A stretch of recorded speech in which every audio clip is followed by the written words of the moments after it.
morning, Manila. Welcome to Peace Diplomacy Talk. Joining us today is from India and America, a peace advocate, United Nations Development Program, Dr. Chetan Kumar. Good Dr. morning, Chetan, everyone. can you please tell us your experience growing up from your home country?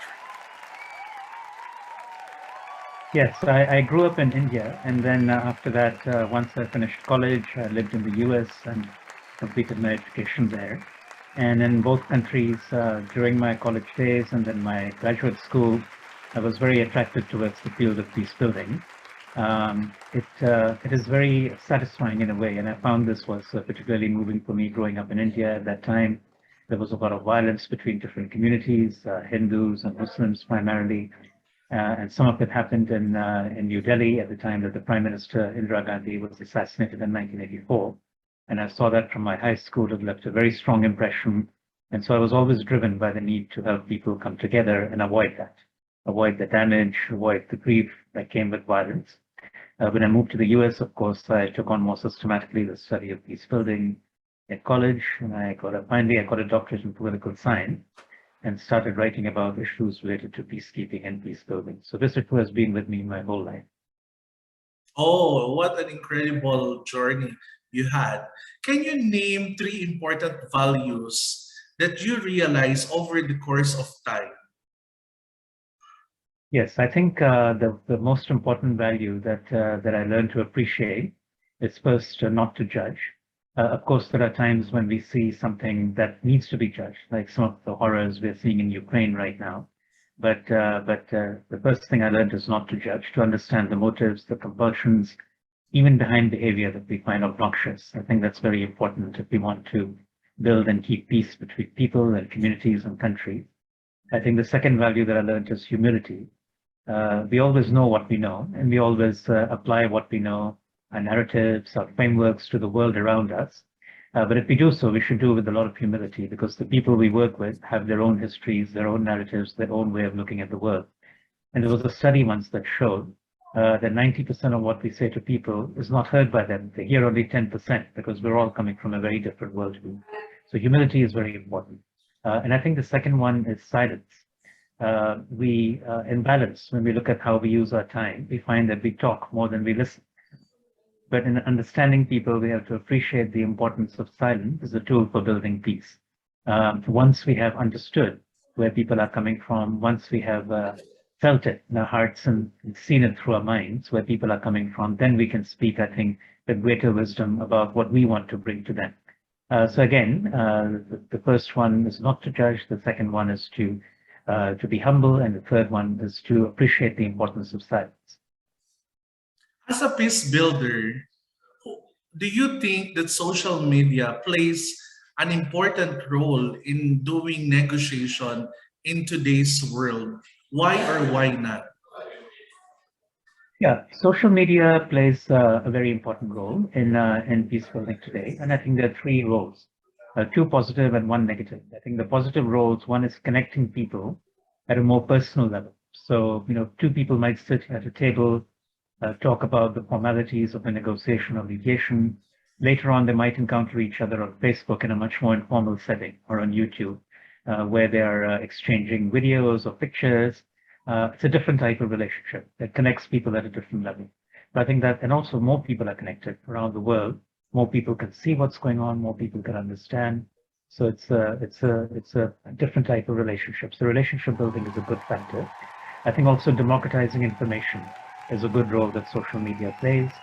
Quite often we've seen in the past that when a peace agreement is signed, people don't know what happened, they're suspicious, they think some deal is being made by their government or by their leaders that's against their interests. So social media can help democratize information. I think the third one is a negative role, which is that social media can be used to negatively influence people towards violence, against peace agreements, to feed misinformation and hate, especially amongst young people, to create the wrong impressions of the goals and objectives of different leaders.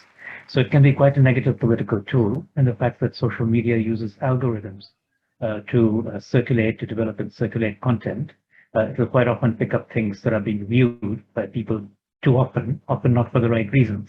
So if something is disliked quite often creates a hateful reaction amongst people, it is just as likely to be picked up as something that is light or creates a positive reaction.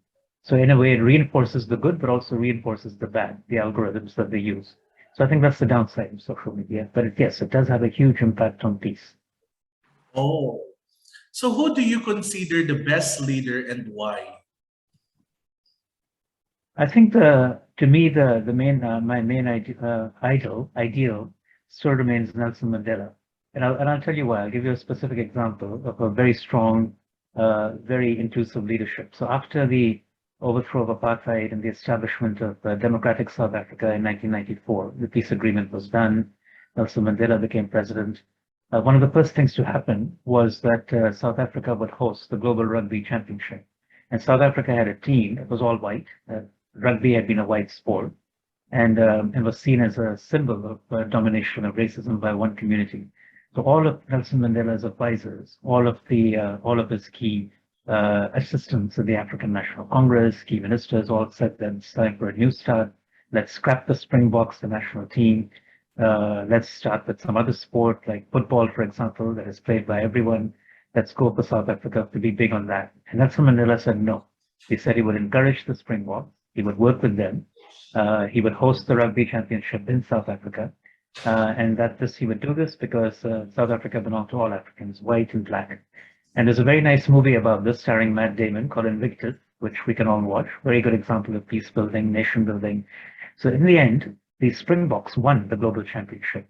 And the moment brought together black and white South Africans. Everyone cheered. White South Africans learned to sing the new anthem of the new South Africa when they stood in the sports field. There were rugby players who were singing the new anthem.